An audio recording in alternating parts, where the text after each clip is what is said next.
جاهزين نغير موازين لعبة فانتازيا الدوري الإنجليزي؟ جاهزين؟ أنا بقى مش جاهز. في الحلقة دي هنتعرف ازاي نعمل وايلد كارد بذكاء، وان شاء الله يفيدنا في الاوقات في الجوله اللي جايه يعني، وان احنا نعدي ال 100 نقطه فيه. المفروض ان هو الى حد ما واضح قدامنا، وعرفنا الفرق اللي ممكن نلعب عليها والفرق لا. وبرضه دلوقتي الاختيار الوايلد كارد هيبقى بحساب مختلف شويه، عشان كده بنقول هنغير الموازين. الحساب المختلف ده يعني ايه؟ يعني اللعيبه اللي هنختار بناء عن الجدوله ده الطبيعي، وبناء على فورمه اللاعب. لان دلوقتي بقى فورمه اللاعب بالنسبه لي اهم من الجدوله كمان، لان فورمه اللاعب هي اللي ممكن تجيب لعيب بيلاعب فرق كبيره زي سيمينيو زي الناس دي، تلاقيهم بيجيبوا جوان وعادي وما عندهمش مشكله. دي اول حاجه. ونكتشف مع بعض اخر تحديثات او اخر احداث، يعني سوق الانتقالات اللي حصل، الهوجه اللي حصلت في يوم وليله دي. طبعا اغلبيه الناس عارفه لعيبه، بس يعني برضه انا عندي يعني ايه معلومات ممكن تكون لعيبه الناس مش عارفاها وهتفيدنا في اللعبه يعني. واخر حاجه خالص هنتكلم فيها هي لعيبه نفكر فيها لو انت مش على خاصيه او مش تعمل خاصيه، ان انت ممكن تشتريها، فاهم، بالفري ترانسفير اللي معاك. ولعيبه نتقل عليها ما نشتريهاش دلوقتي عشان لما نشوف بس موقفها بعدين ايه. تمام حبايبي، يلا نبتدي الحلقه. يلا بينا يلا بينا يلا بينا. السلام عليكم ورحمة الله وبركاته، حبايب وعشاق ومتابعي فانتازيا الدوري الإنجليزي. أهلا بكم في حلقة جديدة مع أخوكم محمود الشيكس مجنون فانتازيا. وحشتوني جدا والله الحقيقة، يعني أنا من جوايا كده إيه، كنت واخد راحة بصراحة. أول ما جاي التوقف الدوري ده قلت يا زي الفل هريح شوية بعدين نرجع تاني. بس حاسس طول الوقت إن في حاجة ناقصاني، عايز أعمل حاجة. اتعودت إن أنا أطلع أتكلم، ويا رب بس اكون عند حسن ظنكم وما اكونش يعني ايه تقيل على قلبكم يعني، ان شاء الله يا رب. ويا ريت الناس اللي بتخش تتفرج برضه على الفيديو، معلومه بس قبل ما نبتدي، يا ريت تكمل شويه، تتفرج شويه، تخش جوه في الاعماق هيستفادوا والله. لان اغلبيه الناس بتخرج في البدايات خالص، ودي حاجه مش لطيفه يعني يا رب بقى تكملوا يعني الفيديو، كملوا شويه، كملوا ما تتكسفوش. اول حاجه هنبتدي بيها ان شاء الله زي ما قلت لكم في الحلقه، زي ما قلت لكم في المقدمه كده، هنتكلم على الصفقات. تمام. وانا الصفقات هنزلها لكم برضه سريعا كده عشان احنا مش عايزين وقت كتير فيها، بس يعني ايه من باب العلم بالشيء، واكيد طبعا هنستفاد من اللعيبه فيها يعني. طبعا اول صفقه وزي ما انا قلت عليها قبل كده والناس كلها تقريبا عارفه، بس زي ما قلت عليها قبل كده ان مدرب نيوكاسل فتح الباب لليفربول ان هو ياخد ايزاك، وبالفعل تمت صفقه ايزاك لليفربول، وهي هتبقى صفقه الموسم غالبا بالنسبه لي، على الرغم من ان عندي علامات استفهام على اكيتيكي لان هو لعيب كويس، فمش عارف هو هيعمل ايه. فبس هي صفقه جميله جدا والناس كلها مستنياها، وانا شخصيا كنت واحد من الناس اللي مستنياها، فمصلحه. تاني حاجه طبعا دوناروما راح مانشستر يونايتد، ودي حاجه برضه كويسه. هو انا مش شايفه توب بس هو جون كويس، على الاقل احسن من الجونين اللي موجودين، او اندرسون مشي بس احسن من الجون اللي موجود يعني. وده ممكن يفرق معاهم في الكلين شيت عادي، زي رايا بيفرق مع، زي سالاس بيفرق مع نوتنجهام، نفس الكلام. الجون بيبقى ليه عامل كبير جدا في الكلين شيت، وبيبقى ليه عامل جدا ان الفريق اصلا يكسب. فدول هما ما يظهر قدامنا لانه كويس وبتاع، ممكن ساعتها يدينا اختيارات، يفتح لنا اختيارات لمانشستر سيتي دفاعيا او هو شخصيا. فدي صفقه غالبا هيستفاد منها. وطبعا الصفقه القريبه لقلبي برضه زي ايزاك هي ويسا لنيوكاسل. يا جدعان ويسا ده لعيب كويس جدا، هو بس اول ما انا هشوفه كده مرمي في الملعب غالبا برضه هجيبه في الدرافت بتاعي، لان ويسا لعيب يعني هجام فعلا بجد. سانشو الاستون فيلا، طبعا انا مش من محبين شانسو في العموم، بس هو اللعيب كويس بيقعد يفرق كتير وبتاع، وارد يظبط مع استون فيلا بالمستوى المغزي اللي هو بيقدموه دلوقتي، فوارد يظبط معاهم، فبرضه كل ده نستنى عليه.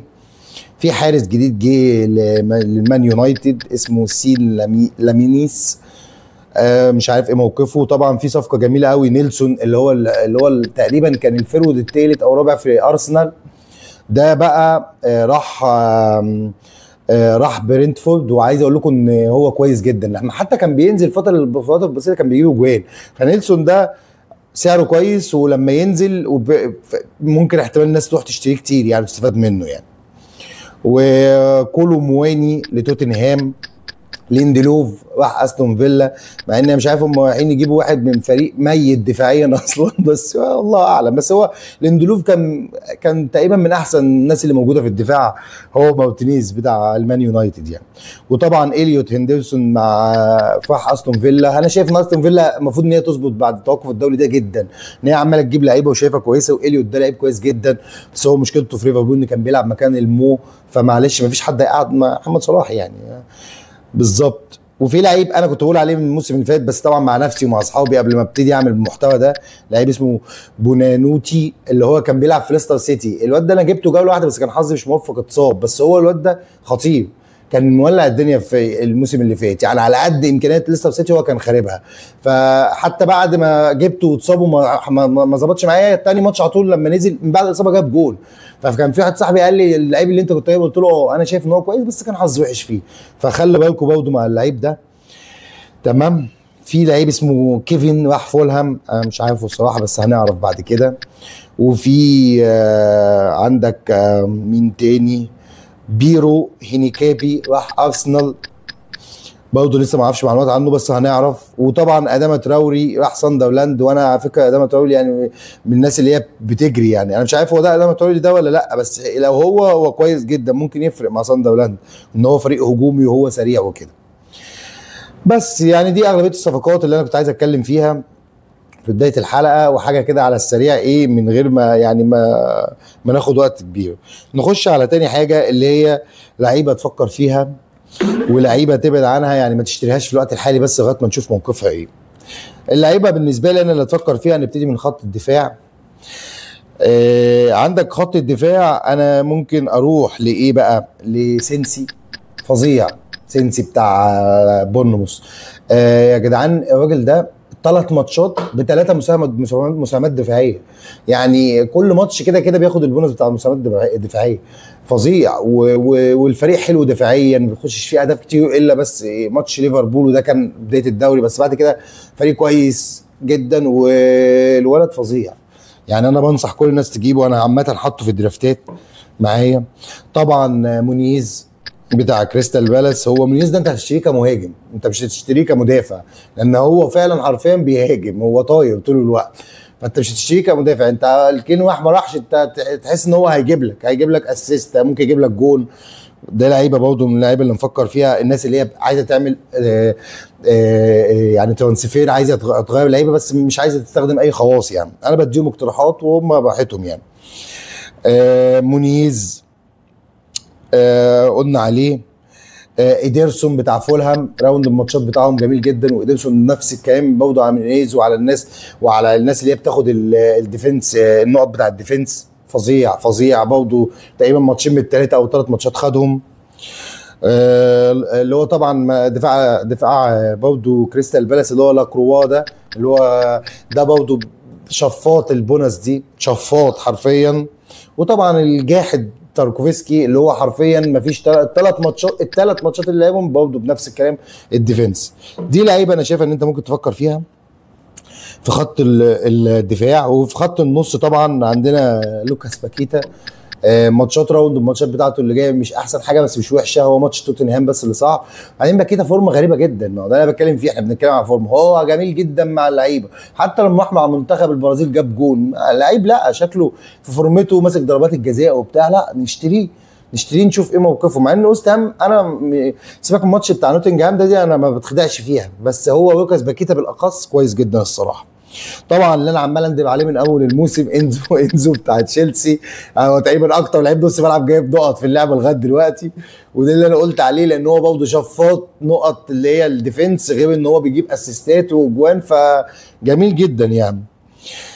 عندك طبعا جريليش من ساعه ما راح مع ايفرتون، تحس ان ايفرتون فائت كده، وهو عمال يبقى فعلا حرفيا بيلعب الفريق يمين شمال، بيطلع له مينيمم 2 اسيست كل ماتش، اسيست وجول، فبرضه خيار مش وحش خالص. ده كده كفورمه، ماليش دعوه بالمباريات، انت كفورمه هتاخده تحطه في فريقك، ومالكش مش لازم تستنى منه هم تجيبه يجيب لك 20 نقطه، بس ده هيجيب لك لان فورمته حلوه. وطبعا ايزي لازم كلنا نفكر فيه، لان انا متوقع ان هو الماتش الجاي هيبتدي اساسي اصلا، انا متوقع كده. وطبعا ايزي لو ابتدى اساسي يعني هيولع الدنيا، هيولعها حرفيا. وطبعا سوبوسلاي اللي الناس كلها عماله تروح لاختيارات ليفربول وناسيه اللعيب ده، لا اللعيب اهو بيعمل اي حاجه من اي مكان، لعب وينج، لعب باك، لعب خط نص، لعب مش عارف ايه، شغال وكلين شيت. وبصراحه هو كويس يعني سوبوزلاي في الوقت الحالي يعني. طبعا جاكبو نفس الكلام، بس جاكبو عشان في درافتات كتير فقشطه. دي لعيبه ممكن تفكر فيها، فاهم؟ بس عندك بقى لو عايز مثلا الهجوم، شايف ان لا يعني لغايه دلوقتي نتقل لغايه ما نشوف الدنيا هتبقى ماشيه ازاي، وكل اللي عنده هجوم يفضل زي ما هو. تاني حاجه لعيبه ما تجيش تشتريها طبعا زي اسماعيل صار، في ناس راحت لبسته واشتريته وانا مش عارف ليه عملت كده.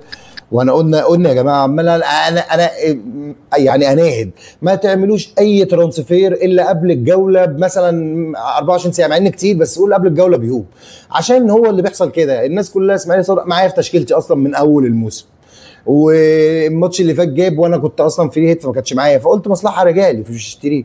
اتصاب واصابته ممكن تقعد لست اسابيع يعني، كده كده هتبيعه.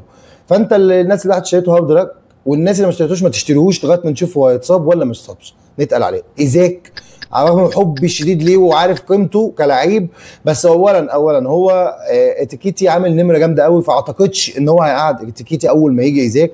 وايزاك انا متهيألي عشان ياخد على فورمه المباريات ممكن ينزل بعد الماتش الثاني او الثالث، ولما نشوفه كده نشوف فورمته عامله ازاي نبتدي نشتريه. الا لو نفس الفكره اللي انا بقولها قبل كده، لو في ناس عايزه تغامر لوحدها وتروح تجيب وتسبق الناس وتجيب نقط، دي برضه ايه از يو لايك جو اهيد يا مان. ده يعني اللي في احساسك وفي قلبك اعمله كده كده من غير ما تفكر فيه يعني. بس دي كانت الفقره دي. نخش بقى على اخر حاجه خالص وهي الوايلد كارد. واللي انا بقول لك عليه، انا دلوقتي مجهز 3 درافتات. درافت فيه صلاح وهالاند، ودرافت فيه صلاح، ودرافت فيه هالاند. انا مش عامل درافت من غير صلاح وهالاند، مع ان عادي هو بيتعمل، بس لا انا مش بحبس في الفتره دي ان احنا ما يبقاش عندنا واحد من الاثنين على الاقل في الوقت الحالي. دلوقتي هعرض لكم جدول كده لذيذ وهعرض لكم الدرافتات ومع بعض ان شاء الله خير. ويلا بينا نروح على اخر فتره، هي فقره الوايلد كارد المقترحه، تشكيلات وايلد كارد مقترحه. ورجعنا لكم تاني عشان نعرض عليكم تشكيلات المقترحه للوايلد كارد اللي انا عاملها، واللي ان شاء الله تحقق ال 100 نقطه الجوله الجايه ان شاء الله. طبعا انا دلوقتي هحط لكم الجدول بتاع الماتشات، الفرق اللي تقريبا اغلبيتنا جايبين منها ناس لمده 4 اسابيع قبل التوقف الدولي، بحيث برضه لو هنعمل وايلد كارد المفروض ان هي ال4 اسابيع دي ما تعملش فيها اصلا ترانسفير او ماكسيمم واحده يعني، اللي هي بالفري يعني. فدلوقتي انا حطيناه دلوقتي اهو. طبعا زي ما انت شايف ارسنال، تشيلسي، سبيرز، مان يونايتد، نيوكاسل، ليفربول، مان سيتي، استون فيلا، كريستال بالاس، بورنموث، نوتنجهام فورست. طبعا ارسنال شايف ان الماتشات اللي جايه تقريبا مش سهله خالص، مفيش الا ماتش في الجوله ال7. فارسنال في الوقت الحالي احنا مش هناخد منها كتير يعني، هو ممكن مثلا دفاع حاجه زي كده بس، ونسيبه برضه بره وننزله في ماتشات معينه. تشيلسي ماتشاتها الى حد ما مقبوله يعني، برنتفورد، مان يونايتد، برايتون كويسه قبل ليفربول برضه مفيش مشكله لو خدنا منها اللي هو الطبيعي بتاعنا اللي هو جواو بيدو اي حد من الدفاع. عندك السبيرز هي تقريبا من اسهل الماتشات اللي جايه، عشان كده هتلاقي اغلبيه الدفاتات فيها 3 من السبيرز، لان زي ما انت شايف ويست هام، ايفرتون، كريستال بالاس، ليدز، وارد تطلع ب3 كلين شيت من ال4 ماتشات دول، ده غير الاهداف بقى والمشاركات بقى وكده. المان يونايتد برضه مش احسن حاجه الجدول بتاعها، مان سيتي، تشيلسي، بس بعدها في برنتفورد وساندرلاند. فانت لو جبت لعيب مثلا من خط النص او كده هينفعك يعني، هينفعك في الماتش ده. استون فيلا ماتشاتها طبعا سهله، بس انا مش قادر اثق في اي لعيبه منها يعني. لو في ناس معاها واتكنز ولسه او روجرز ومش هيعملوا اي خاصيه يلعبوهم، وغالبا ممكن يجيبوا جوان في الماتشات دي. كريستال بالاس طبعا دي برضه من احسن الماتشات، راوند الماتشات بعد السبيرز، لانه عنده ساندرلاند وويست هام، دول ماتشين اصلا غالبا انت محتاج 3 لعيبه من الفريق ده، بعدها ليفربول، بعدها ايفرتون، فالدنيا جميله يعني مفيش اي مشكله. بورنموث برضه جدولتها لذيذه جدا جدا، برايتون، نيوكاسل، ليدز، فولهام. وعلى فكره نيوكاسل زي ما انت شايف كده انا مصنفهم، الاحمر ده هو الماتشات الصعبه، واللون اللي هو الاورنج الغامق ده دي الماتشات اللي هي ما تضمنهاش فيها وعليها، فاهم؟ والاخضر ده المفروض الماتشات اللي هي السهله يعني طبعا. بس عندك زي ما قلنا بورنموث خلاص خلصناه وماتشاته حلوه جدا، يعني ممكن تجيب منه واحد من الدفاع واحد من النص او واحد هجوم، ايفي. ونوتنجهام فورست طبعا زي ما انت شايف الماتش اللي جاي صعب، وبعد كده الدنيا مش جميله. عندك بيرنلي، عندك ساندرلاند، ماتشين حلوين نتارجت منهم لعيبه كتيره، ونيوكاسل برضه ماتش ايه تمام. دلوقتي انا هعرض لك الدرافتات تمام وتقييمهم. اول درافت معانا هو الدرافت اللي فيه صلاح وهالاند زي ما انت شايف كده قدامك. انا مختار بقى طبعا سلس عشان خاطر دفاع من نوتنجهام فورست، لان انت شايف انا مش مكفر اي حد من نوتنجهام، بس جايب دفاع عشان بس الماتشين السهلين اللي بعد ارسنال. ودوبروفكا طبعا ده عشان الفلوس وعشان هو كويس وبيلعب اساسي فوارد نحتاج له.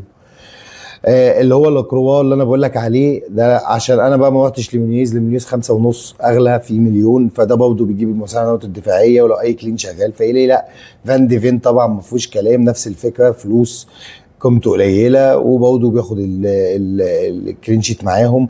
توسون نفس الفكره، كفر من دفاع تشيلسي لان هو متماسك دفاعيا جدا مش وحش، فبرضه ده. وطبعا انا مش هقدر اجيب لعيبه بريميوم كتير لان انا معايا صلاح وهالاند برضه عشان عندك معلومه يعني. وجودمونسون طبعا ادمونسون ده برضه لعيب يعني اللي هو بتاع ليدز ده برضه شفاط بونص كده، شفاط خسرانين بقى مش خسرانين هو بيطلع بالنقطتين. وسينسي اللي انا كنت بتكلم عليه اللي هو من اللعيبه المقترحه للناس المفروض تروح تشتريها، اللعيب فظيع بصراحه وفورمه الفريق حلوه، فانا مختار على الاساس ده، وراوند الماتشات لطيف. وفي لعيبه زي ما انا قلت لك مختار عشان راوند الماتشات، وفي لعيبه مختار عشان فورمه اللعيب نفسه. هو فورمه اللعيب نفسه لازم يتجاب في الوقت الحالي على الاقل نستفاد منه، او بقى نبوظها على كل الناس معلش. نخش خط النص، طبعا انا جايب صلاح عشان برضه ماتش بيرنلي، يعني انا ماتش صلاح ممكن يعمل فيه دبل ديجيت ويزعل الناس كلها اللي ما جابتوش او اللي هتبيعه. قدوس طبعا من عشان برضه راوند الماتشات وهو اللعيب فورمه جميله جدا. سيمينيو زي ما قلت لك ده فورمه لعيب ماليش دعوه هيلاعب مين، بس هو خلاص ده هجيبه احطه في فريقي لغايه ما كده يتكسح ويطلع بره. لوكاس باكيتا اللي انا لسه كنت بتكلم عليه برضه نفس الفكره، لعيب اون فاير دلوقتي. ديسبري هول نفس الكلام اون فاير دلوقتي، اخر ماتش جاب جون واسيست وهو لعيب كويس جدا. لو مش هتجيب جريليش عشان فرق السعر هتجيبه هو يعني. وطبعا جو بيدو عشان الملكيه بتاعته عشان هو لعيب كويس جدا جدا ومراضينا فحت يعني. وهالاند عشان برضه راوند الماتشات من بعد المان يونايتد، اصلا مان يونايتد ده يعتبر الماتش السهل يعني هالاند ممكن يجيب جولين فيهم، بس راوند الماتشات بعد كده في كام ماتش ممكن هالاند يولع لك الدنيا. ولو عايز تنزل لحد تاني من الناس البريميوم قوي بقى ايزاك مش عارف مين معاك هالاند الدنيا سهله. وماتيتا اللي الناس برضه اغلبيتها ما بتفكرش فيه مع انه هو كويس مش وحش قوي وعنده الماتشات الفظيعه بقى. فماتيتا تاخده كده تحطه كده 4-5 ماتشات ممكن تطلع منه باتنين دبل ديجيت على الاقل. ده بالنسبه لي كان اول راوند، والراوند ده جايب ريت 93.